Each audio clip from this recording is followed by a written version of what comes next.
Assalamualaikum warahmatullahi wabarakatuh. Kami dari kelompok 3, tugas Sistem Informasi Akuntansi dengan dosen pengampu Ibu Ernita Ruli Febrina. Di sini kami akan membahas hasil analisa kami tentang Sistem Informasi Akuntansi pada PT Dainang. Kelompok kami terdiri dari 7 orang.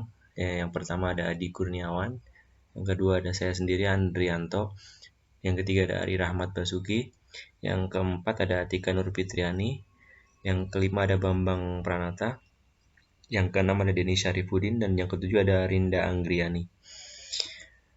Untuk pembahasan pertama, kita akan membahas latar belakang pada PT Dainang. PT Dainang adalah sebuah perusahaan manufaktur pembuatan buku tulis yang terletak di daerah kawasan industri Jababeka.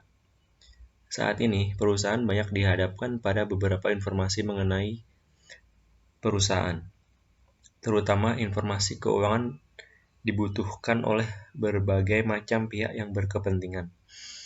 Pihak-pihak yang di luar perusahaan seperti kreditur, calon investor, kantor pajak, dan lain-lain memerlukan informasi ini dalam kaitannya dengan kepentingan mereka. Di samping itu, pihak intern yaitu manajemen juga memerlukan informasi untuk mengetahui, mengawasi, dan mengambil keputusan-keputusan untuk menjalankan perusahaannya. Untuk memenuhi kebutuhan informasi yang bagi pihak luar maupun dalam perusahaan, disusun suatu sistem akuntansi. Sistem ini direncanakan untuk menghasilkan informasi yang berguna bagi pihak luar maupun secara dalam perusahaan. Sistem akuntansi yang disusun untuk suatu perusahaan dapat diproses secara manual atau proses dengan menggunakan mesin-mesin mulai dari mesin pembukuan yang sederhana sampai dengan komputer. Rumusan masalahnya adalah 1. Apa yang dimaksud dengan sistem informasi akuntansi? 2. Bagaimana struktur organisasi pada perusahaan tersebut? Yang ketiga, bagaimana diagram alir data level 0 dan bagan alir dokumen pada sistem akuntansi pada PT Dainang. Yang keempat, metode produksi apa yang dipakai pada PT Dainang. Dan tujuan dari analisa ini, 1. Untuk mengetahui apa itu sistem informasi akuntansi. Kedua, mengetahui struktur organisasi pada perusahaan tersebut. Yang ketiga, mengetahui dan memahami alur di setiap bagian-bagian di perusahaan. Dan yang keempat, mengetahui metode produksi apa yang dipakai. Baiklah, nama saya Rinda Anggriani. Saya akan menjelaskan mengenai pengertian sistem informasi akuntansi. Sistem informasi akuntansi adalah sebuah sistem dalam sebuah organisasi yang tentunya mempunyai tanggung jawab untuk menyiapkan informasi yang diperoleh dari pengumpulan dan pengolahan data transaksi yang berguna bagi pemakai, baik di dalam maupun di luar perusahaan. Sistem informasi akuntansi juga dapat diartikan sebagai kumpulan kegiatan dari organisasi yang bertanggung jawab untuk menyediakan informasi keuangan dan informasi yang didapatkan mempunyai tujuan untuk pelaporan internal maupun dari eksternal perusahaan. Sistem informasi akuntansi menyiapkan informasi bagi manajemen yang tentunya akan menjadi sebagai acuan dari pihak manajemen untuk menentukan kebijakan apa yang dipakai oleh sebuah perusahaan. Kemudian, dalam sebuah perusahaan tentunya mempunyai dua indikator penting atau dua kelompok besar. Yang satunya adalah pihak eksternal dan pihak internal, yang nantinya akan mempunyai peranan yang sangat kuat dalam menentukan pertumbuhan perusahaan, terutama pihak internal yang terlebih langsung dalam pengolahan keuangan informasi yang dihasilkan oleh pihak internal sebuah perusahaan. Sistem informasi akuntansi dibedakan menjadi dua. Satu, informasi akuntansi keuangan, yaitu informasi yang berbentuk laporan keuangan yang nantinya akan ditujukan kepada pihak eksternal. Informasi yang diperoleh sendiri, contohnya seperti informasi pendapatan, informasi berupa pelaporan, informasi berupa 1. Pelaporan pendapatan, pelaporan laba rugi, pelaporan pengeluaran dari sebuah perusahaan. Kedua, ada informasi manajemen yang tentunya akan mempunyai andil besar dalam pengambilan keputusan dalam sebuah perusahaan.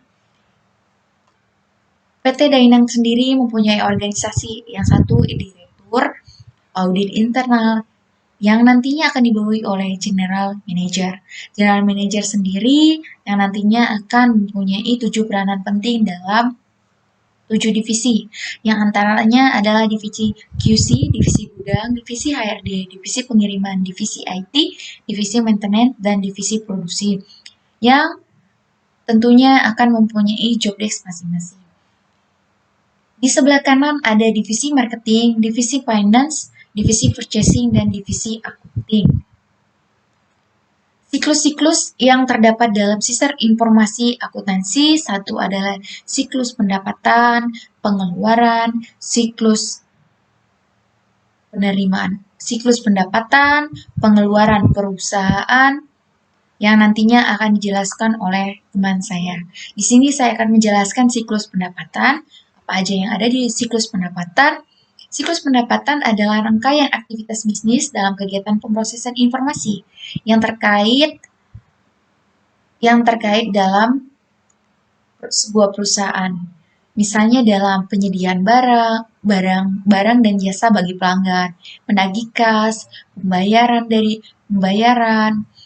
Siklus pendapatan merupakan prosedur pendapatan yang contohnya adalah penjualan secara kredit, penjualan barang, penerimaan barang, penagihan, dan sampai penerimaan kas.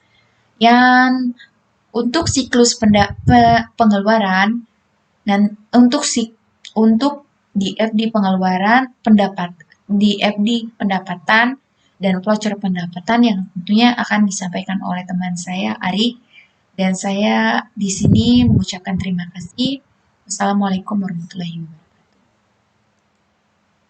Tahap kedua dari sistem pendapatan adalah membuat perencanaan dan penjadwalan penjualan produk yang bertujuan agar produk yang kami jual dilakukan mungkin untuk memenuhi pesanan yang ada dan kemungkinan permintaan jangka pendek tanpa harus menyetok produk yang berlebih. Dokumen yang digunakan dalam aktivitas perencanaan dan penjadwalan penjualan yaitu A. Jadwal pengiriman, B. Order penjualan, C. Bukti permintaan barang.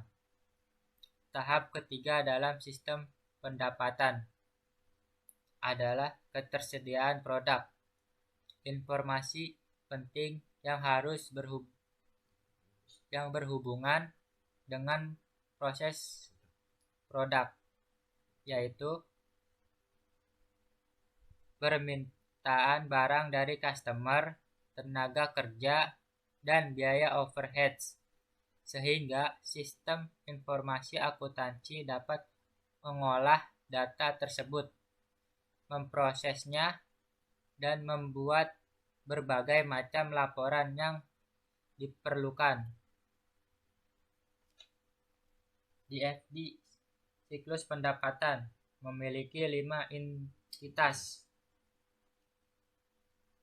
1. Customer, 2. Pengiriman, 3. Buku besar, 4. SDM, 5. Siklus pengeluaran.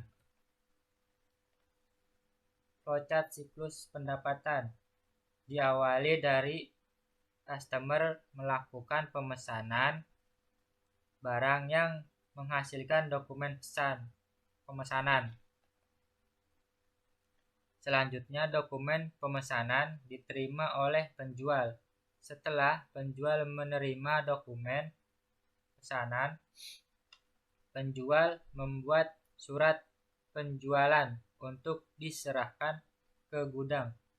Gudang menerima surat penjualan. Selanjutnya gudang mengecek stok barang. Jika stok tidak ada, maka akan dikembalikan ke proses permintaan barang. Jika stok tersedia, Departemen Pengiriman membuat surat jalan untuk diserahkan ke Finance. Selanjutnya, Finance membuat faktur yang dibawa oleh Departemen Pengiriman untuk diserahkan ke customer beserta barang yang dipesan. Selanjutnya, customer melakukan pembayaran yang diterima oleh bagian akunting untuk dimasukkan ke laporan keuangan dan selanjutnya ke jurnal umum. Proses selesai. Dokumen yang dihasilkan dari siklus pendapatan sebagai berikut. 1. Dokumen permintaan dan tebusannya. 1. Dokumen pengiriman dan tebusannya merupakan dokumen pokok untuk memproses penjualan kredit kepada pelanggan. Berbagai tembusan surat order pengiriman terdiri dari A. Surat order pengiriman, B. Tembusan kredit, C. Surat pengakuan, D. Surat muat, E. Arsip pengandalian pengiriman, F. Arsip indeksing silang, F. Arsip indeks silang. 2. Faktur dan tembusannya merupakan dokumen yang dipakai sebagai dasar untuk mencatat timbulnya piutang. Berbagai tembusan dari faktur penjualan terdiri dari A. Faktur penjualan, B. Tembusan piutang, C. Tembusan jurnal penjualan. Rekapitulasi harga pokok penjualan merupakan dokumen pendukung yang digunakan untuk menghitung total harga pokok produk yang dijual. Selanjutnya, selama periode akuntansi tertentu. Siklus pengeluaran merupakan serangkaian aktivitas bisnis dan kegiatan pengelolaan data yang berhubungan dengan pembeli dan pembayar atas barang dan jasa yang dibeli. Berikut gambar DF di siklus pengeluaran berupa purchasing, supplier, gudang, dan finance. Flowchart siklus pengeluaran. Flowchart pengeluaran ada beberapa bagian seperti gudang, purchasing, supplier, finance, accounting. Proses siklus pengeluaran dimulai dari gudang. Gudang membuat proses request gudang dikirimkan ke processing terima request, pilih supplier dan cek harga buat proses order.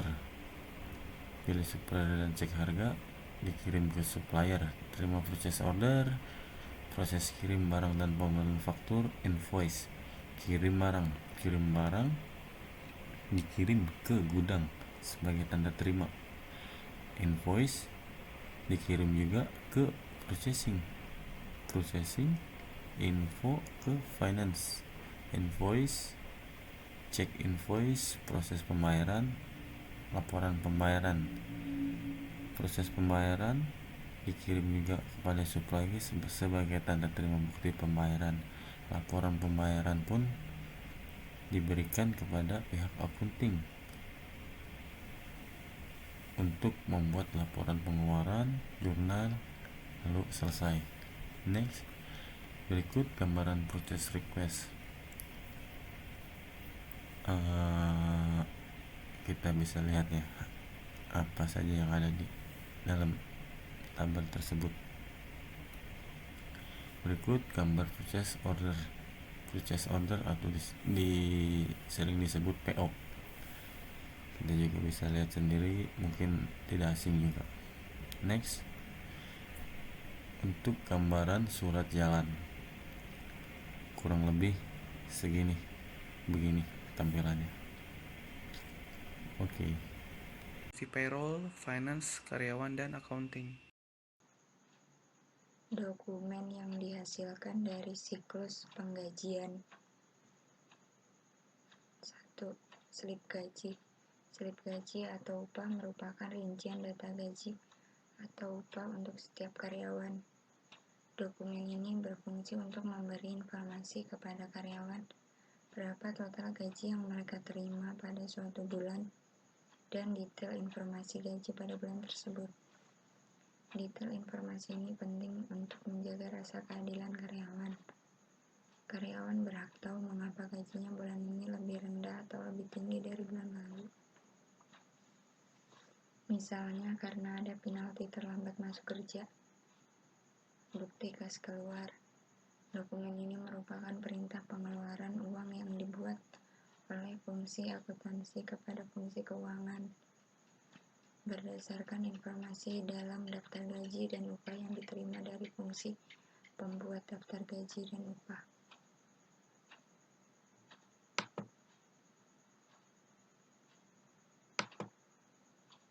Next, siklus pelaporan dan buku besar. Siklus buku besar dan pelaporan terdiri atas kegiatan pengolahan data yang berkaitan dengan proses pemutakhiran atau updating rekening-rekening buku besar dan pembuatan laporan yang merupakan ikhtisar hasil operasi perusahaan. Di FD siklus pelaporan dan buku besar. Di siklus pendapatan ada penjualan dan penerimaan kas. Di siklus pengeluaran ada pembelian dan pengeluaran kas. Di SDM ada beban gaji, dan di finance ada nomor anggaran dan anggaran. Di bendahara ada ayat jurnal, aktivitas keuangan, manajer. Di pelaporan di pemakaian eksternal, controller, di jurnal penyesuaian, dan disatukan menjadi siklus pelaporan dan buku besar.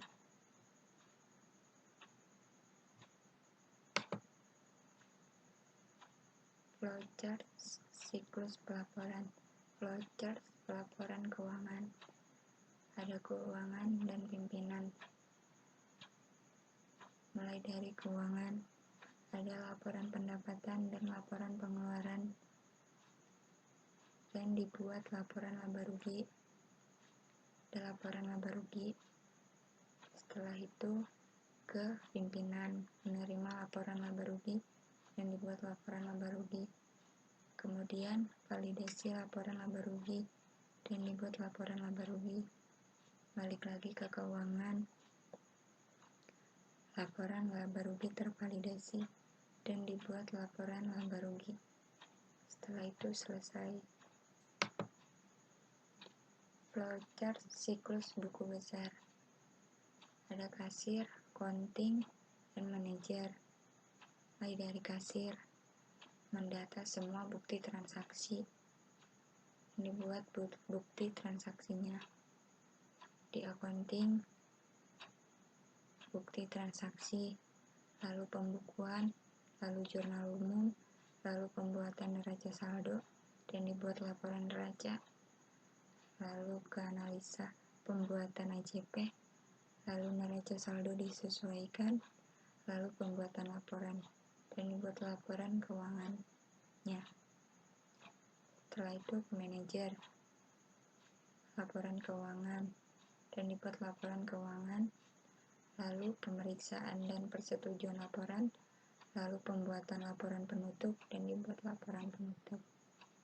Selesai. Next.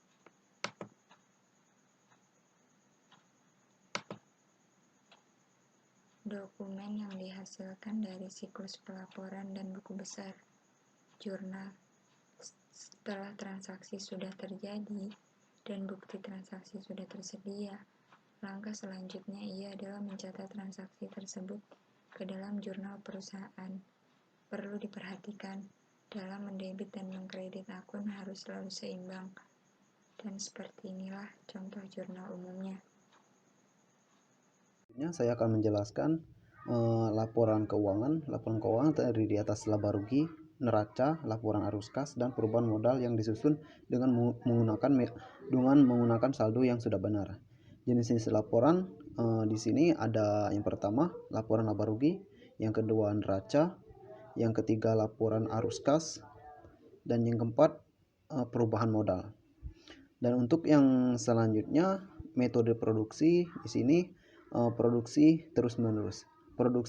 Metode ini merupakan suatu kegiatan atau aktivitas produksi yang melakukan pengelolaan berbagai bahan baku dengan secara bertahap hingga menjadi suatu barang jadi, yang mana prosesnya berlangsung dengan secara terus-menerus. Dan industri yang sering menggunakan sistem produksi ini adalah industri yang memiliki skala produksi besar. Sifat pengelolaan produk yang dipakai ada dua. Yang pertama, pengelolaan produk berdasarkan pesanan. Yang kedua, pengelolaan produk berdasarkan produksi massa. Maksud dari pengelolaan produk berdasarkan pesanan, di mana perusahaan memproduksi berbagai macam produk sesuai dengan spesifikasi pesanan. Yang kedua, karakteristiknya yaitu produksi ini yaitu relatif lama. Dan yang selanjutnya, kesimpulannya, sistem informasi akuntansi adalah sebuah sistem informasi yang bertujuan untuk memudahkan kegiatan dan segala sesuatu yang berkaitan dengan akuntansi atau sistem informasi berbasis komputerisasi dan sebuah perusahaan. Di sini kami membahas perusahaan yang distributor kompor listrik. Penjualan kompor tersebut dengan cara dijual ke customer atau toko eceran secara langsung. Dengan metode pembayaran secara kredit atau turn off payment top yang merupakan ketentuan cara pembayaran yang dibuat oleh penjual kepada pembelinya. Dalam sistem informasi akuntansi terdapat 5 siklus sistem informasi akuntansi, yaitu yang pertama itu ada siklus pendapatan, siklus pengeluaran, siklus pengajian sumber daya manusia, dan siklus buku besar dan pelaporan. Saran demikian susunan makalah yang kami persembahkan. Harapan kami dengan adanya ini bisa menjadikan kita lebih mengetahui tentang sistem informasi akuntansi. Akhir kata dari penyusun, semoga makalah ini bermanfaat bagi kita semua dan bisa dipahami oleh pembaca. Terima kasih dan wassalamualaikum warahmatullahi wabarakatuh.